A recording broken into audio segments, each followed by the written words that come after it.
Tiana Bell had paid her rent the same way every month for 2 years, on time, through the building's online portal, with a confirmation email that landed in her inbox within minutes. She wasn't rich, she wasn't careless, and she wasn't the kind of person who forgot. Being dependable was how she survived. Being dependable was how she kept her life steady when so much around her tried to shake it loose. So when the yellow notice appeared on her apartment door at 7:06 a.m. on a Monday, past due, pay immediately or vacate, her first thought wasn't panic, it was disbelief. Her second thought, sharp and immediate, was that someone had decided her truth didn't matter unless she could prove it.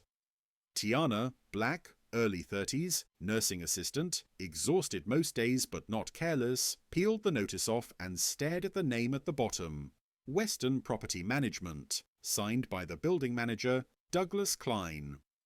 She could already picture him, white, late 50s, permanent frown, the kind of man who spoke to tenants like they were inconveniences instead of people who kept his building profitable. She felt her chest tighten anyway, because a past due notice wasn't just a paper threat, it was a weapon. It meant late fees, it meant stress, it meant the kind of mark on your record that followed you when you tried to move somewhere better.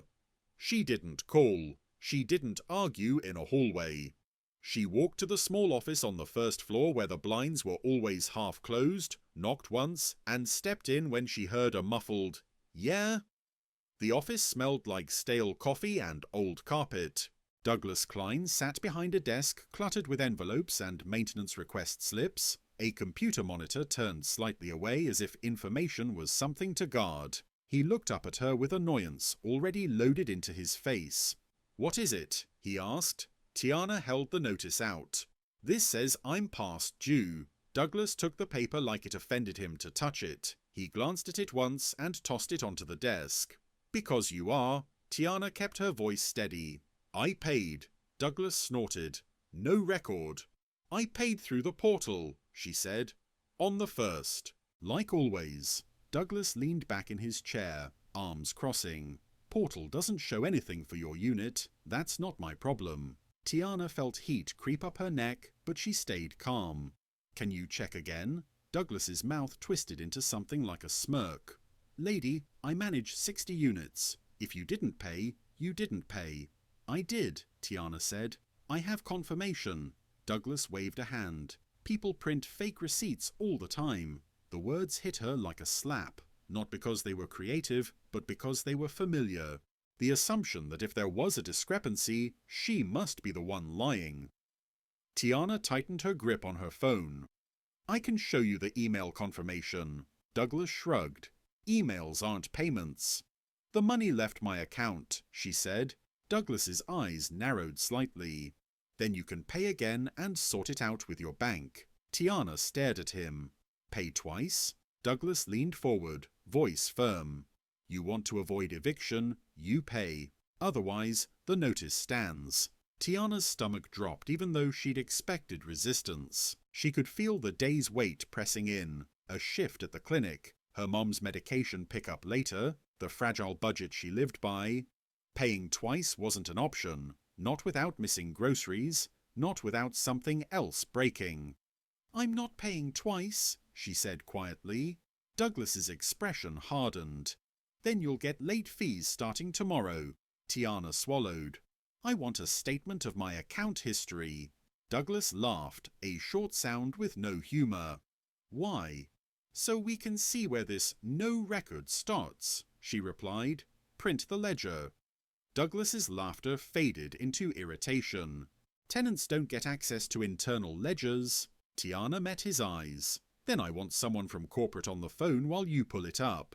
Douglas leaned back again as if she'd said something ridiculous. "Corporate doesn't talk to tenants." Tiana nodded slowly, then opened her phone and pulled up her banking app. Her payment was there. Western PMT Portal, posted on the 1st. She took a screenshot, then another showing the confirmation number from the portal email. She didn't thrust it at him like a weapon. She simply held it in front of her, as if she were holding her own steadiness. "I'm going to contact corporate myself," she said, "and I'm going to request the payment ledger be reviewed. Because if you're claiming there's no record, then either your system failed or someone changed something. Douglas's eyes flicked to her phone, then away, irritated. Do whatever you want. The notice stands until I see money. Tiana's voice didn't rise. The money is already there. Douglas stood up, signaling he was done. Not in my system. Tiana turned toward the door, heart pounding now, not from fear, but from the sheer audacity of it. How easily he could say, no record, how quickly that could become her problem, how fast stability could be threatened by a man behind a desk who didn't believe her. She paused with her hand on the door handle and looked back. One thing, she said. When you say no record, do you mean you didn't look, or do you mean you looked and didn't like what you saw? Douglas stared at her, expression flat. Get out! Tiana left the office and walked back to her apartment, the notice still in her hand. Inside, she set it on the table and opened her laptop. She didn't write a long story. She didn't plead. She started with the facts. Unit number, date of payment, amount, confirmation number. Then she attached screenshots of her bank statement and the portal email. She searched Western Property Management's website until she found an email for billing disputes. She copied in the regional manager's address too, because people like Douglas didn't change when you asked nicely. They changed when you made the problem visible to someone above them. Subject: urgent, incorrect. Past due notice / payment. Confirmed body. My rent was paid via the Western portal on date. Building manager claims no record and is threatening fees / eviction. Request immediate review of payment ledger and written confirmation that my account is current. She hit send and sat back, breathing slowly. Then she did one more thing. She logged into the resident portal and downloaded every receipt from the last 6 months. She saved them in a folder labeled Rent. She printed the most recent one. She knew what this was now. Not a mistake. A test. A pressure point. By noon, her phone buzzed with an email reply from corporate. Short, neutral, but different from Douglas's tone. We're looking into it. Please do not make an additional payment while we investigate. Tiana read it twice and felt something unclench slightly. She went to her shift anyway, worked 8 hours on her feet, smiled at patients, moved through the day with the strange split feeling of being needed by everyone while being dismissed by the person controlling her housing. When she got home that night, a second email waited. We have requested the payment ledger for your unit and the building's deposit batch for the date in question. We will follow up tomorrow. Tiana stared at the sentence. Requested the payment ledger. The words were simple, but they carried weight. Because a ledger wasn't a conversation. It was a record. It didn't care about Douglas's attitude. It didn't care about what he assumed about her. It would show the truth, or it would show tampering. Either way, no record was about to meet the one place where records lived. The next morning at 9:11 a.m., while Tiana was making coffee, her phone lit up with a call from an unfamiliar number. Ms. Bell, a woman's voice said. This is Karen Patel from Western Property Management Billing. We pulled your payment ledger. Tiana gripped the phone tighter. And there was a pause, the kind that happens when someone is choosing words carefully because they realize they're about to admit something. Your payment posted, Karen said, on the 1st. It's in the ledger. Tiana closed her eyes for a moment. So why did I get a past due notice? Karen exhaled.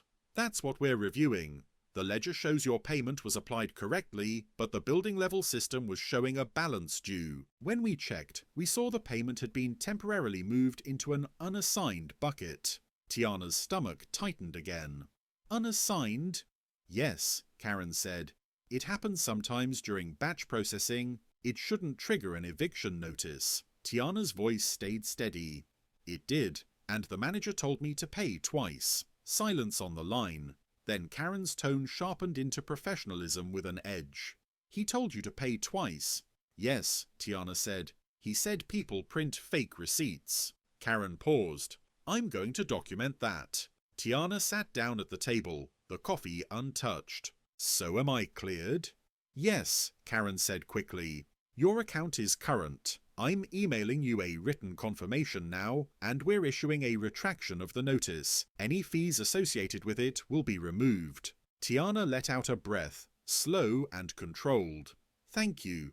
"Ms. Bell," Karen added, quieter, "I'm sorry you were put through that. We're also reviewing the access logs. Who moved the payment and when?" Tiana's fingers went cold.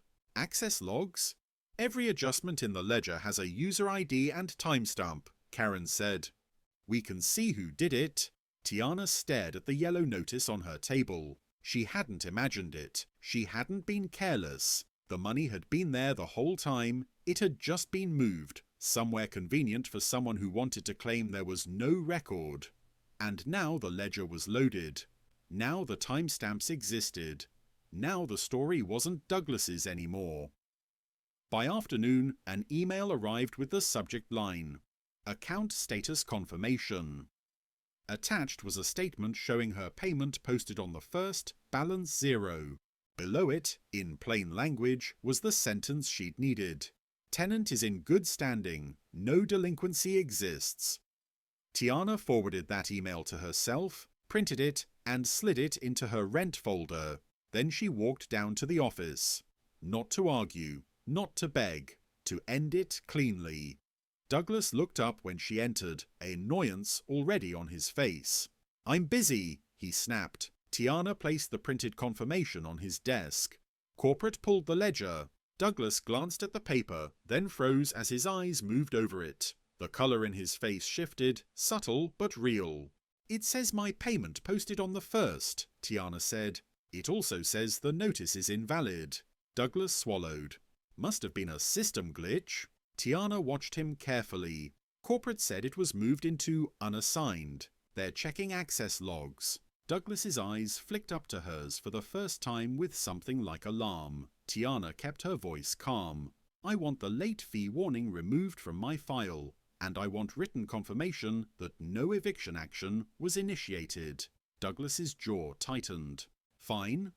And," Tiana added, "I want you to stop putting notices on my door without verifying the ledger first." Douglas stared at her, irritation battling caution. "You got your confirmation. Now leave." Tiana nodded once and walked out. Her hands trembled slightly only after she reached the hallway, because courage always arrived late, after the danger had passed. But she felt something steadier beneath the tremble. The knowledge that she hadn't folded. The knowledge that no record had been a lie that only worked if she accepted it. That week, the building's residents received a generic email. "Reminder, please contact corporate billing for portal discrepancies. Do not make duplicate payments." It was written as if it were general advice, not a correction forced by one tenant refusing to be bullied into paying twice. 2 weeks later, Douglas was no longer in the office. His name disappeared from the building's contact list and was replaced by an interim manager. No announcement. No apology. Just a quiet removal like the company was trying to erase the moment without admitting why it happened. Tiana didn't celebrate. She didn't gloat. She simply slept better. Because the point wasn't revenge. The point was stability. Being able to come home without checking the door for threats, being able to budget without fear, being able to exist in her own home without someone assuming she was dishonest by default. One evening, as she filed the last printed confirmation away, she thought about how close she'd come to paying twice just to make the threat go away. How easily fear could have made her comply. How often systems relied on that, on the fact that most people were too tired, too busy, too scared to fight paper with paper, but she'd fought it with the only thing stronger than Douglas's tone, the ledger, the cold, time-stamped truth that didn't care who he believed. And once the payment ledger loaded, his story ended exactly where it should have ended in the first place, at 0. Tiana didn't sleep much that night, even after corporate told her not to pay again. That was the cruel part about these situations. The moment someone threatened your housing, your body treated it like a fire alarm, and it didn't turn off just because an email said, "We're looking into it." She lay in bed staring at the ceiling, listening for footsteps in the hallway, imagining a knock from a process server, imagining her door key suddenly not working. She had seen it happen to other people. Someone falls behind, the building becomes a machine, and your life turns into paperwork and deadlines and shame. And she hated that her stomach still twisted even though she knew she'd paid. At 6:45 a.m, she woke up and checked her email again. Nothing new. She checked the portal. Still showed a balance due in red. That red number was doing what Douglas wanted it to do, making her question herself, making her think maybe she'd clicked the wrong month, making her feel like she was begging to keep something she was already paying for. She didn't let it. She opened her rent folder and printed 3 things: the portal confirmation email from the first, the bank statement screenshot showing the payment posted, and her 6-month receipt history showing consistent on-time payments. She stapled them neatly, like she was preparing for court, because that was what it felt like when you were a black tenant arguing with a system that assumed you were lying until proven otherwise. Then she went to work. Her shift was a blur of vitals and call lights and patients who needed her calm. She smiled when she had to, stayed professional, but every time her phone vibrated in her pocket, she felt a spike of fear. At lunch, she checked again. Still nothing. At 2:12 p.m, her phone finally rang. Unknown number. She stepped into a supply closet and answered. "Ms. Bell," a woman said, "this is Karen Patel with Western Property Management Billing." Tiana closed her eyes briefly. "Yes. We're reviewing your account," Karen continued. Her voice had that crisp corporate tone that could mean anything from help to deflection. "Can you confirm the payment amount and confirmation number?" Tiana didn't hesitate. She recited both, then added, "And I already sent screenshots. The money left my account on the 1st. "Yes, I see those," Karen replied. "Thank you. I'm pulling the ledger entries now, but there's a delay because the building manager's batch report isn't matching." Tiana's jaw tightened. "So you do have a ledger?" Karen paused. "Yes, ma'am. We have a payment ledger for every unit." "Then why did he tell me there was no record?" Tiana asked. Karen didn't answer immediately. "Sometimes on-site managers only see a summary screen," she said carefully, "not the full ledger." "So he should have escalated," Tiana replied. "Yes," Karen said, "he should have." Tiana held the phone tighter. "He also told me people print fake receipts." There was a small silence. "I'm sorry he said that," Karen replied, voice slightly cooler now. "Let me verify the ledger entries. I'll call you back within the hour." When she hung up, Tiana stood in the closet breathing slowly, trying to keep her hands steady. The fact that Karen didn't immediately defend Douglas mattered. It was the first sign that corporate might actually treat this as a real problem. 43 minutes later, Karen called again. "Ms. Bell," she said, "I've located your payment."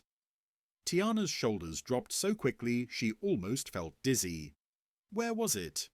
"In the unassigned batch queue," Karen said. "It posted from your bank correctly, but it was not applied to your unit ledger view at the building level." Tiana frowned. "How does that happen?" Karen's tone stayed careful. "When payments come in, they're processed in batches. Occasionally, if there's a portal ID mismatch or a manual override during the batch, the payment can be temporarily held as unassigned until it's reconciled." Tiana felt her throat go dry. "Manual override." Karen hesitated just a fraction. "I can't say yet whether it was manual or automated. That's why we're reviewing the adjustment log." Tiana's stomach tightened again. So someone could have moved it. Karen didn't confirm it directly, but she didn't deny it either. "The system records user actions," she said. "Every shift in a ledger has a timestamp and user ID. We are pulling that now." Tiana stared at the wall of the supply closet, heart pounding again. "What about the notice on my door?" "It should not have been issued," Karen said. I'm emailing you written confirmation today that your account is current. Any late fees will be removed, and I'm flagging your unit so no eviction action proceeds. Tiana swallowed. I want that in writing. You will have it, Karen replied, within the next 30 minutes. Tiana stepped out of the closet, walked back into the noisy hallway of the clinic, and finished the rest of her shift on autopilot. She kept thinking about the phrase manual override. If it was a glitch, fine. If it was a person, that was different. A glitch didn't look you in the face and smirk while telling you to pay twice. A person did. By the time she got home, the email was there. Account status confirmation. Balance $0. Good standing. She read it 3 times, letting each word settle. She forwarded it to herself, printed it, and then she made a decision she'd been avoiding. She was going back downstairs to the office, not to fight, but to lock the record in place. Douglas was there, chewing on a pen, looking annoyed at the world. What now? He snapped when she entered. Tiana didn't respond to the tone. She placed the printed corporate confirmation on his desk, neatly aligned. Corporate pulled the ledger, she said. My payment posted on the 1st. Balance 0. Douglas picked it up, eyes scanning, and his face tightened. See? System glitch. Tiana watched him carefully. Corporate said it was in unassigned. They're pulling the adjustment log. Douglas's eyes flicked up to hers. Something in his posture changed. Small, but telling. Not guilt, necessarily. Awareness that someone else was now looking. You got your confirmation, he said, pushing the paper back. So you can stop making this a big deal. Tiana's voice stayed calm, but it hardened. I'm not making it a big deal. You did when you threatened fees and eviction. Douglas scoffed. It's procedure. Procedure is verifying before accusing, Tiana replied. I want confirmation that the late fee warning is removed from my tenant file, and I want written confirmation that no eviction filing was initiated. Douglas stared at her like she was speaking a foreign language. We don't give tenants access to internal notes. Tiana didn't move. Corporate can. Douglas's jaw clenched. Fine, I'll email corporate. Now leave. Tiana nodded. I will, and I'm also requesting, through corporate, a copy of the ledger summary for this month for my records. Douglas laughed again, but it sounded forced this time. Good luck. Tiana turned to go, then paused in the doorway. One more thing, she said. If this happened to me, it happened to someone else, and that person might have paid twice because they were scared. Douglas didn't answer. Tiana left and walked back upstairs, the paper in her folder like armor. She wasn't done, though. She sat at her kitchen table and wrote one more email to Karen Patel. Request confirmation of file correction, request confirmation no eviction action initiated, request explanation of how payment was unassigned, request review of manager's conduct including instruction to pay twice and accusation of fake receipts. She kept it factual. She attached her documentation. She hit send. That night, for the first time in 2 days, her heartbeat slowed enough for sleep to come. Not because she trusted the building, but because she'd built a trail of proof behind herself. If they tried again, she wouldn't be starting from 0. She would be starting from a ledger entry, a timestamp, and a corporate email that said, in writing, what Douglas had tried to erase with 2 words. No record.